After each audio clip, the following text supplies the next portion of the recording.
YouTube. It's your boy, Mr. Outliner. I'm back. Look, I had a frustrating client because he wouldn't stop moving. Like, I don't know if clients realize when you keep turning your head, trying to look at the mirror, talking to your friends, doing all these extra things that the barber can't concentrate fully the way that they need to. And that's what was going on here, but I still made it happen. So what he wanted to do was cut the top off that he had been growing for a couple of years or whatever. He wanted to cut it off, drop down so he can get him some waves. He wanted the clean taper fade, which is what he got.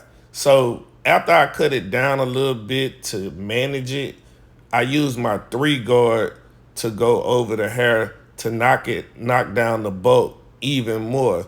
The thing about when you knock down hair like this and take the bulk away, you have to go with the grain and you also have to go against the grain in order to try to make everything even. So once I did that, I kind of got it even. The 3 was cool, but I ended up using a 2 guard. I used a 2 guard to go over it some more just to lay down certain parts that I felt like needed to be more even. So the next thing I wanted to do after I did that, because his hair is kind of thin, I wanted to do a light lineup just to get me started so I could kind of see where everything was going to sit. And then after I did the light lineup, I would begin to taper. So I used the corner of the blade from my trimmers to start the taper. So this is setting my guidelines, using the corner of the blade, making it kind of like a burst taper in a way because I didn't want to go up high on the taper because that's not what he wanted, number one. And then number two, I wanted to get the C cup in it and make everything stick out boldly because we're going to use enhancements on here also, but we want to make it stick out boldly, but we want to be able for him to see it, to give him some definition, some structure. So when I'm fading the taper, I'm only using the corner of the blade. If you look at what I did, you see how he keep moving his head. Hey, sit still, man. Look, so I used the corner of the blade in order to do the taper, and I kept it really low. Again, so I can make the definition of the C cup look good, and also just the lineup in general. So that's what I did for this side. So um, also I used a different technique when I was lining them up on this side. Normally the palm of my hand is facing you when I'm doing the vertical bar here, but I switched it around and did it this way because for some reason it gives me a better view of the lineup, right? So once you're done with that side, you turn them around and do the same thing that you did on the other side to this side. You see I start with my light lineup, I come back, I start my guideline with the corner of the trimmer, right? And then once I get the guideline in, I come back with the clipper and I fade it out with the corner of the blade also. You don't have to use the whole blade, only a third of it, right? And just make sure you're working the corners because if you do it with the corner, you won't make hard guidelines. That's the purpose of using the corner of the blade. It's more of a feathering, fading technique, right? Because when you go full-fledged blade, you're gonna make guidelines, right? So flick your wrist, use the corner, use a comb, make sure the hair is in place, go against the grain of the hair, the texture, the flow of the hair, and then your taper will come out smooth. So once we're done with that, we come back and we get the lineup together. You see the lineup is starting to come together. We being more intentional now because I know I'm setting him up for the enhancements, right?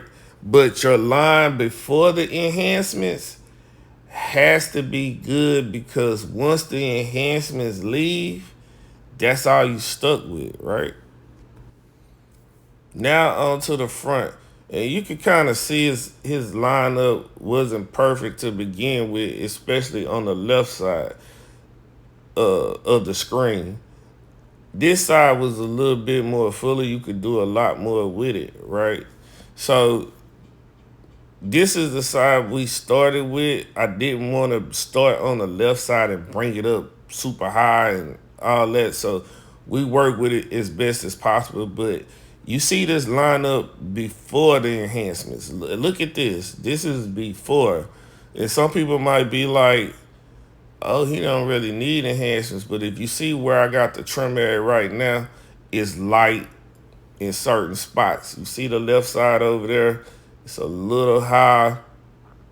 But again, it's up to you, it's up to the client, what they want to do, how they want to do it.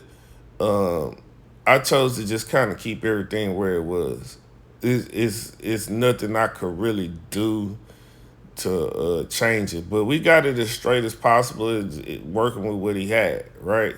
So take your time doing the lineup, especially if you're going to use enhancements, because, like I said, this is what's going to be left after the enhancements wear off. So now we move to the back. We already did the taper on the back. It's the exact same steps as what we did on the sides, right? But getting the lineup right in the back is also a good thing.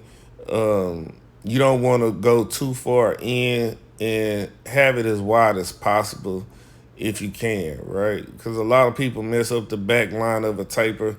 Too, they bring it too far in. It's almost touching. It's almost like a V shape, like you doing a mohawk or something. Nah, we don't want to do that. So now it's time to apply the enhancements, and I just use the card and spray the enhancements. Spraying hair fiber is all about touch, right? Like the hair atomizer that I'm using, you have to squeeze it with the right amount of pressure to get the right amount of fiber to add to the hair to build it. It's called hair building fiber, and you want to build it to the same color, same thickness as his actual hair, right? And see, once I did that, look how amazing that looks, right? It looks 10 times better, right? He didn't necessarily have to have enhancements, let's be clear, but he wanted it, and it helps it to pop, right? These take your haircuts from basic haircuts to extremely nice haircuts, right? And once you get your trimmer set right, your line up, edge up, I don't know what you call it in your shape up in your city, but it's gonna pop. And when he walk out, and when he walk out and he look at it, he's gonna love it. When he walk out and other people see it, they're gonna love it. They're gonna say, "Hey, where did you get your haircut? Where did you do this?" You see how clean that look, how professional it is, right?